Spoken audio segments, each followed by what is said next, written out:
Merci. Donc, je vais faire une petite intervention par rapport sur quelque chose qui me tient beaucoup à cœur. C'est le problème qu'il y ait beaucoup d'idées, beaucoup d'innovations, mais ça ne se concrétise pas. Il n'y a pas de business qui se crée. D'accord? Donc, j'ai fait une petite présentation comment aller de l'innovation à l'esprit d'un businessman, à l'esprit de l'entrepreneuriat. D'accord? Alors, la présentation s'intitule « La création de valeur ».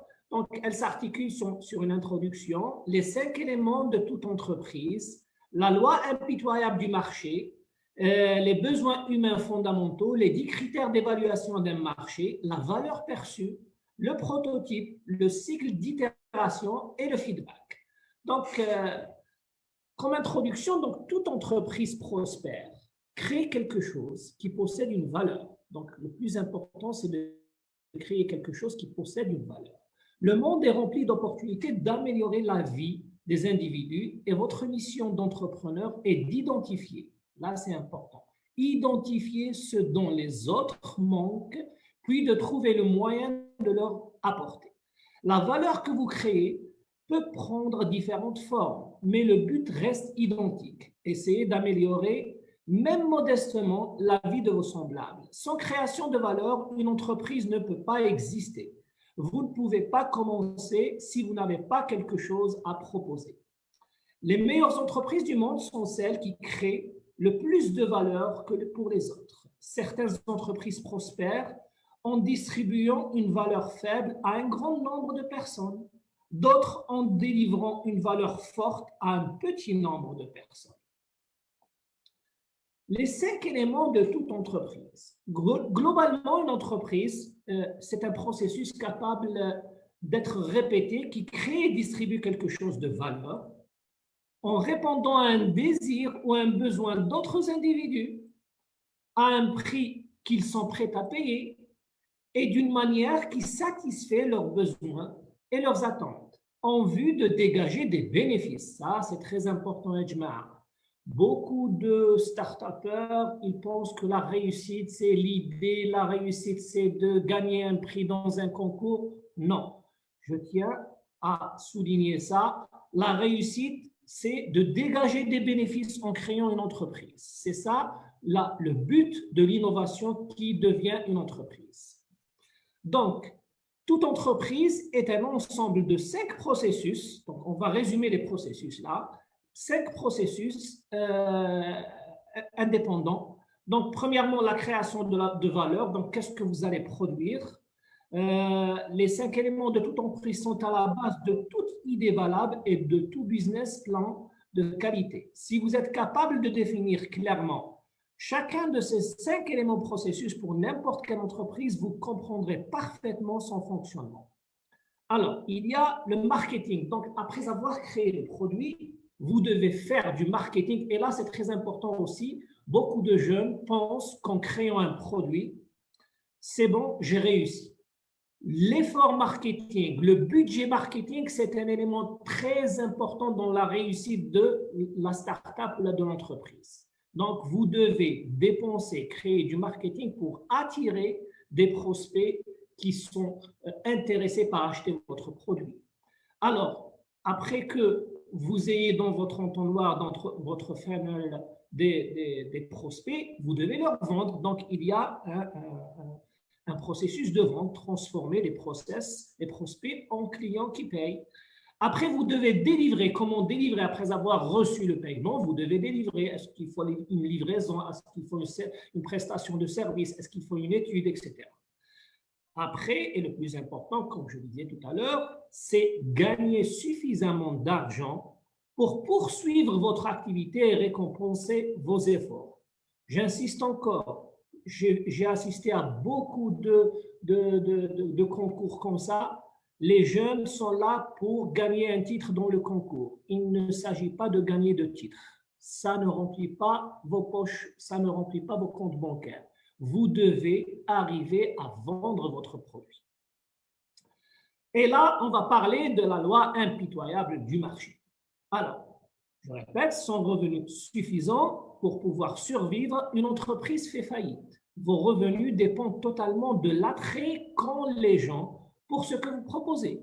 Toute entreprise est limitée par la taille et la caractéristique du marché, et les caractéristiques du marché qu'elle tente de servir.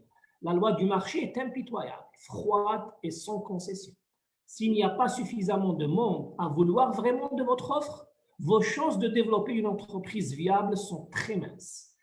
La meilleure approche consiste donc à produire des choses que les individus veulent acheter. Créer quelque chose dont personne ne veut est un véritable gâchis. Et là encore, je vois beaucoup de projets dans les concours qui n'ont rien à voir avec la demande du marché. Il va créer un service, un produit qui n'est pas demandé. Le marché, c'est ce qui importe le plus. Ni l'équipe la plus éblouissante, ni le produit le plus fantastique ne vont compenser un marché mal en point. Les marchés qui n'existent pas n'ont que faire de votre intelligence. Alors, pour cela, pour comprendre, pour créer un produit, créer de la valeur, il faut comprendre les besoins humains fondamentaux. Alors, vous avez le besoin, le premier besoin, c'est le besoin d'acquérir. Il correspond au besoin d'obtenir ou d'accumuler des objets physiques que des quantités immatérielles telles qu'un statut, un pouvoir, une influence. Les activités fondées sur le besoin d'acquérir incluent le commerce et le conseil. Les entreprises qui nous promettent de nous rendre riches, célèbres, influents ou puissants exploitent ce besoin. Donc, moi, je parle du besoin pour que vous, innovateurs, entrepreneurs, vous cherchez le produit qui peut satisfaire ce besoin.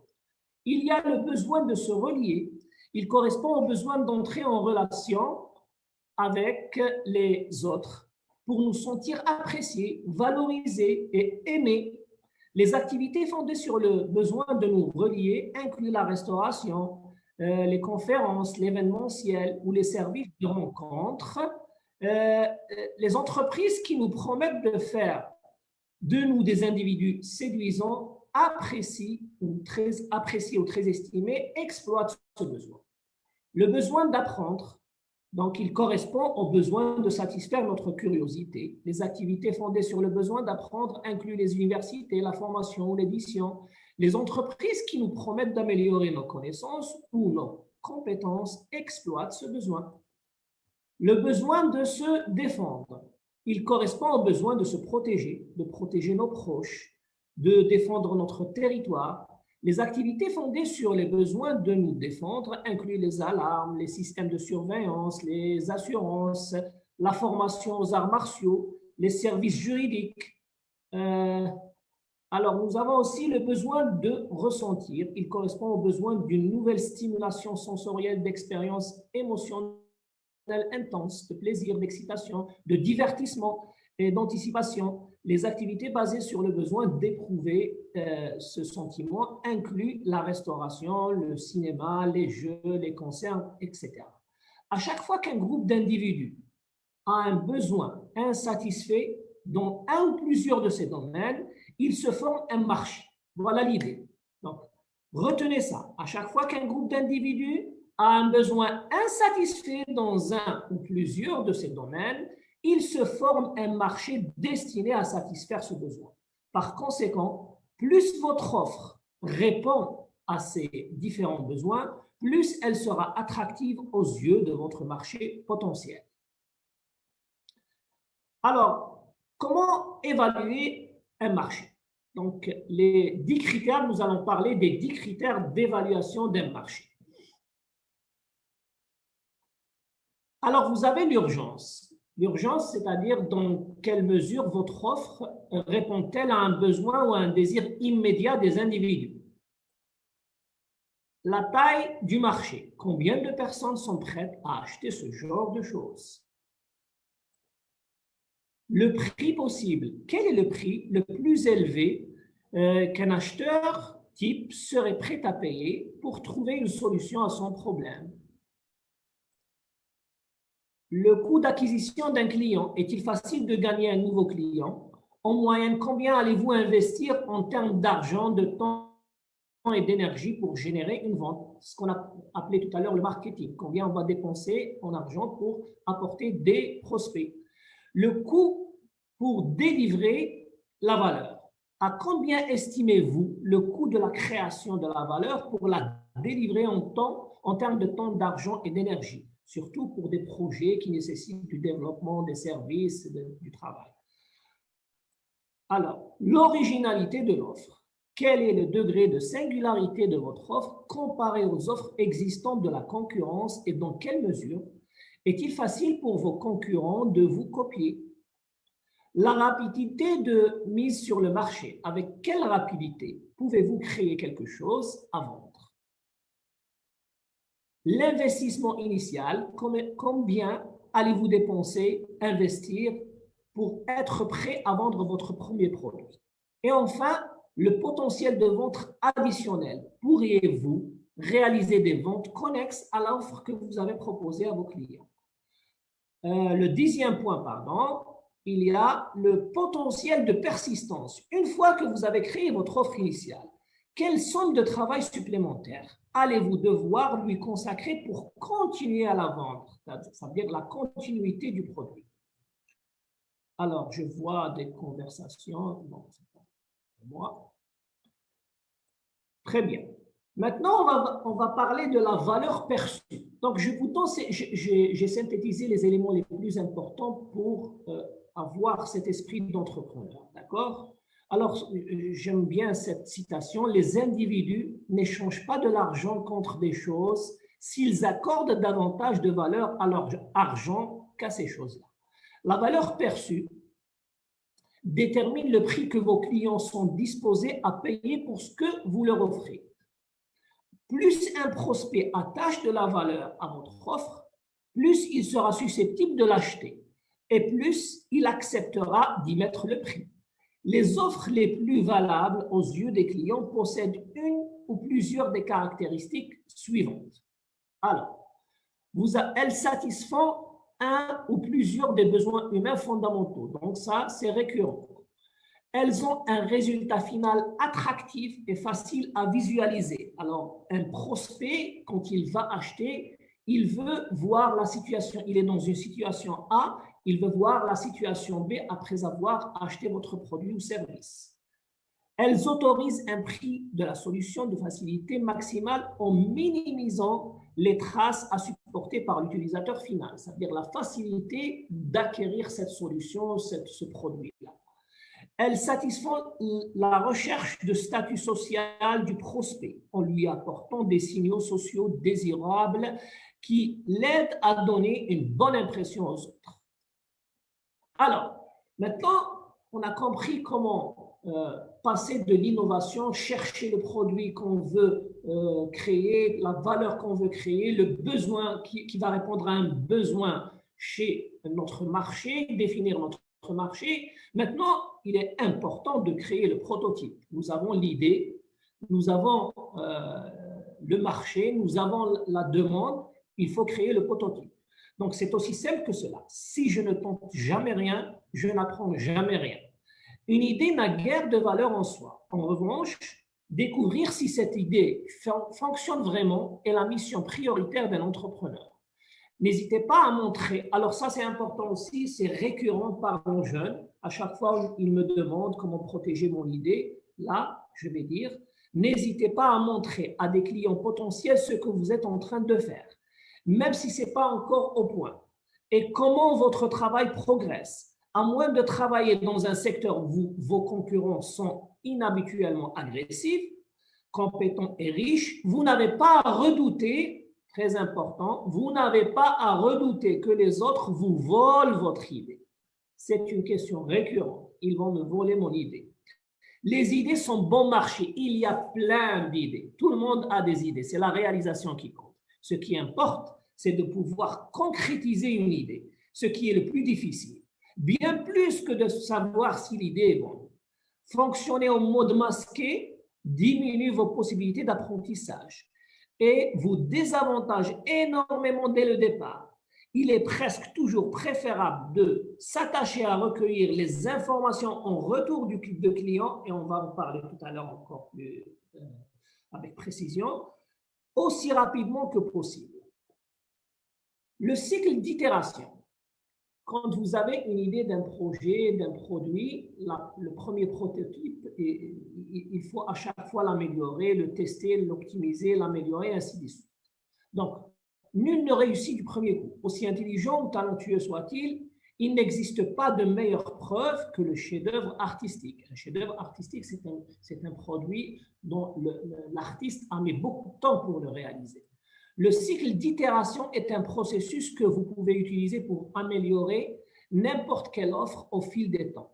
L'itération comporte, donc vous devez observer que se passe-t-il, qu'est-ce qui ne fonctionne pas, qu'est-ce qui fonctionne, réfléchir, que pourriez-vous améliorer, quelles sont vos possibilités, deviner les possibilités de demande de votre marché, décider qu'est-ce que vous allez changer. Des fois, il y a beaucoup de choses à changer. Il faut prendre une décision. Quelle est le plus prioritaire à changer? Agir, donc effectuer le changement décidé et évaluer et revenir dans l'itération. Le feedback, alors ça c'est important. Obtenir un feedback utile de vos clients potentiels est au cœur du cycle d'itération. À chaque fois que je fais une itération, je fais une sortie d'un produit, je dois la tester, je dois vérifier le feedback des clients. Pourquoi? Parce qu'il vous aide à comprendre dans quelle mesure votre offre répond à leurs besoins, avant même son développement terminé, et de modifier votre offre en conséquence. Alors, sollicitez le feedback de clients potentiels et non de vos amis ou de vos proches, parce qu'en général, l'avis de vos amis et de vos proches est biaisé. Ils vont vous encourager, vous dire que c'est bon. Par contre, un client potentiel, il va vous dire non, ça, là, ça ne marche pas, là, ça marche. Posez des questions ouvertes directement. Gardez votre sang-froid et restez calme, parce que des fois, le client, vous pensez que votre produit il est génial. Après, vous avez le feedback d'un client qui vous dit que ça ne vaut rien. Et là, vous devez avoir votre sang-froid et rester calme. Prenez ce que vous entendez avec certains reculs. Mais si tout le monde semble indifférent à ce que vous avez créé, votre idée n'est pas viable. Ça, c'est très important, Ejma. Si tout le monde semble indifférent à ce que vous avez créé, votre idée n'est pas viable. Donnez à vos clients potentiels la possibilité de passer une précommande. Ça, dans certains cas, c'est possible, surtout par exemple dans les produits informatiques, etc. On peut tout de suite créer une page d'accueil, une landing page et lancer sur un petit nombre de clients pour la tester et pour avoir le feedback. Donc voilà, je vous ai donné les principales idées pour aller de l'innovation vers l'entreprise. Merci beaucoup. Merci Bachir, merci beaucoup pour ton intervention.